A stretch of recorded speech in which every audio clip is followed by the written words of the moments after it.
5 seconds.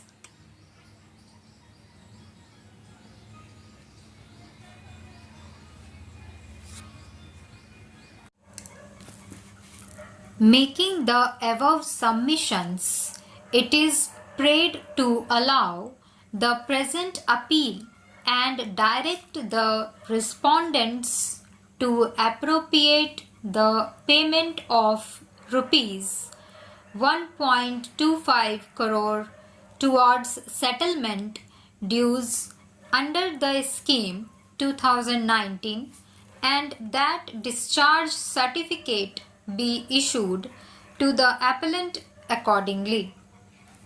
While opposing the present appeal, learned SSG, appearing on behalf of the Union of India, has vehemently submitted that in the facts and circumstances of the case, no error has been committed by the Honorable High Court in dismissing the writ petition and refusing to direct the respondents to accept the payment towards the settlement dues under the scheme 2019.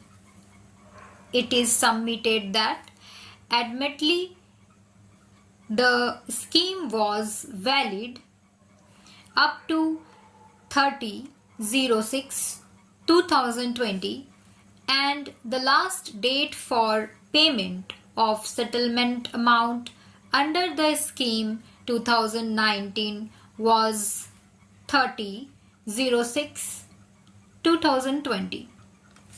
That thereafter the scheme was closed and even the designated committees were also dissolved and therefore, as rightly observed by the Honorable High Court, the Honorable High Court has no jurisdiction to extend the scheme. It is submitted that if the scheme is extended, it would create many complications. It is further submitted that in the present case, admittedly, no payment was made of settlement amount under the scheme prior to 30/06/2020 and therefore the prayer of the original petitioner to extend the time limit to make the payment of settlement amount under the scheme 2019 was rightly rejected by the Commissioner and the same has rightly not been interfered with by the Honorable High Court. Making above submissions, it is prayed to dismiss the present appeal. We have heard the learned counsel appearing for the respective parties at length. At the outset, it is required to be noted, and it is not in dispute, that the appellant is entitled to the benefit of the settlement under the scheme 2019.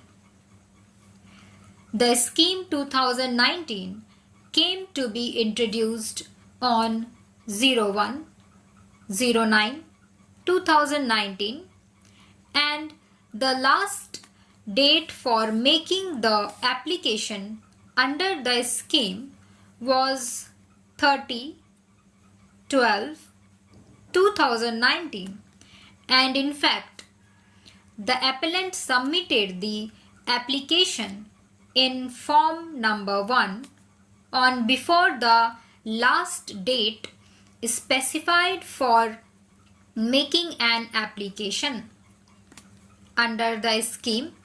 After the form number 1 is proceed, the designated committee was to scrutinize the same and issue the final form number 3 determining the settlement.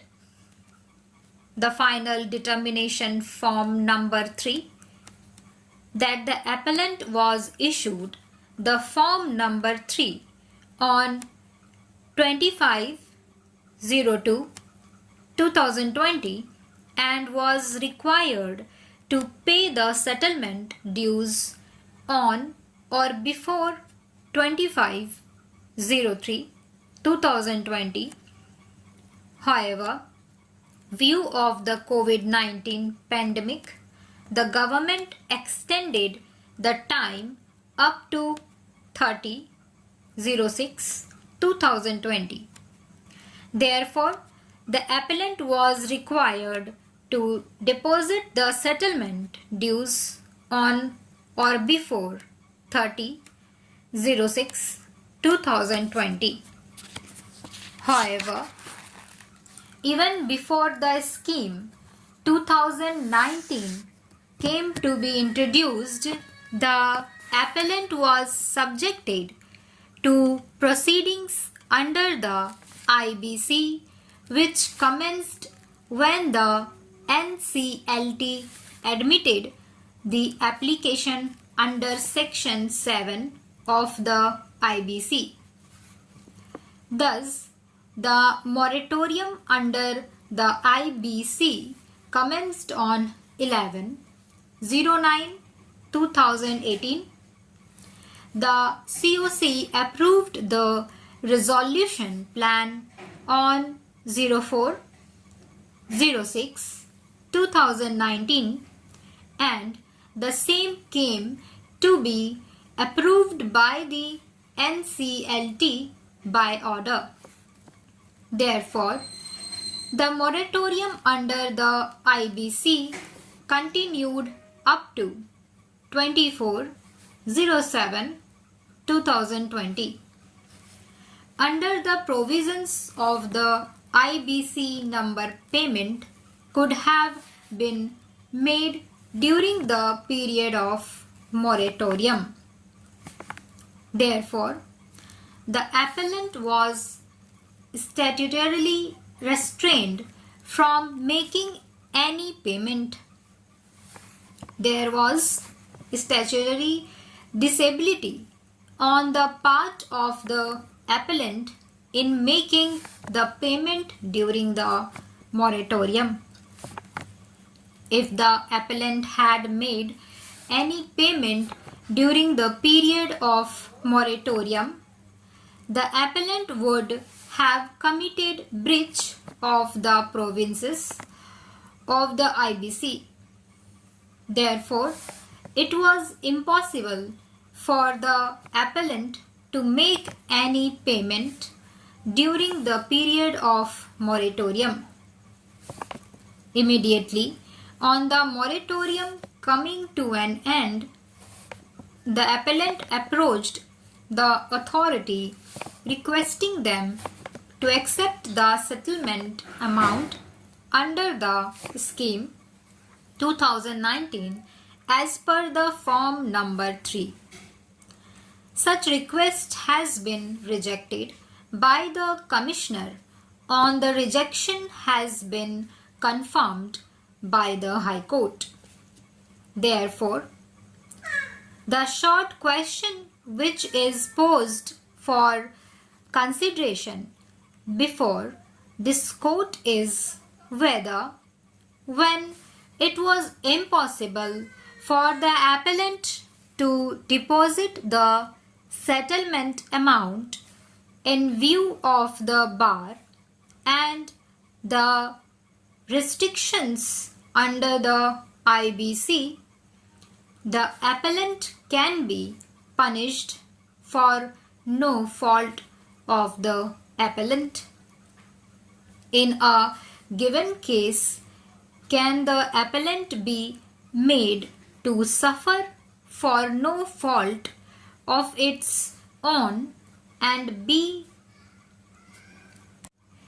rendered remedialess and denied the benefit though it was impossible for the appellant to carry out certain acts, namely to deposit the settlement amount during the moratorium. As per the settlement position of law, no party shall be left remediless, and whatever the grievance the parties had raised before the court of law has to be examined on its own merits, as observed and held by this court. No law would compel a person to do the impossible. Stop.